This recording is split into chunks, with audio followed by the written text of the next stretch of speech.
Бәріңе сәлем дейсіңдер, мен Ади. Бүгін біз Майнкрафт жаңа рубрикамызды бастайтын боламыз. Әрине ол рубрикада біз әртүрлі Майнкрафт мобтарынан мәлімет ұсынатын боламыз.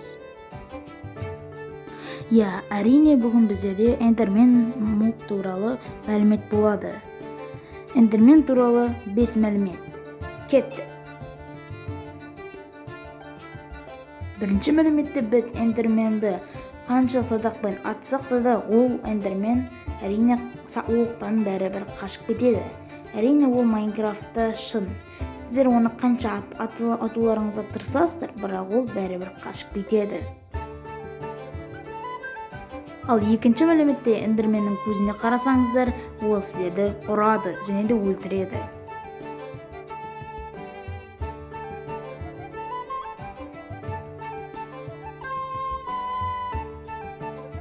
Ал үшінші мәліметте сіздерде көрінбейтін зелені оған лақтырсаңыз, әрине оның тек қана көзі ғана көрініп қалады. Ал төртінші мәліметте болса, сіз Эндерменге су қойсаңыз, ол міндетті түрде қашып кетеді. Әрине біз ол Эндерменді алысқа шығарып суны шығарсақ, ол телепортация жасай алмайды, себебі оның жанында блоктар жоқ. Сол үшін ол өліп қалады.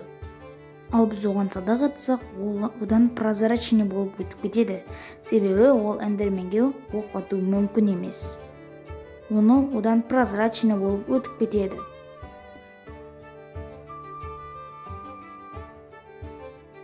Ал Эндермен алға және де артқа және де шетке 8 блоктан тіпті жасай алады.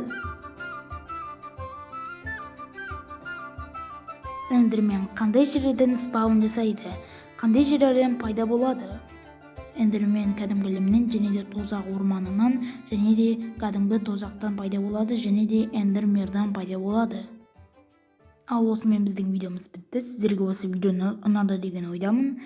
Ал ендеше амандықта жүздескенше.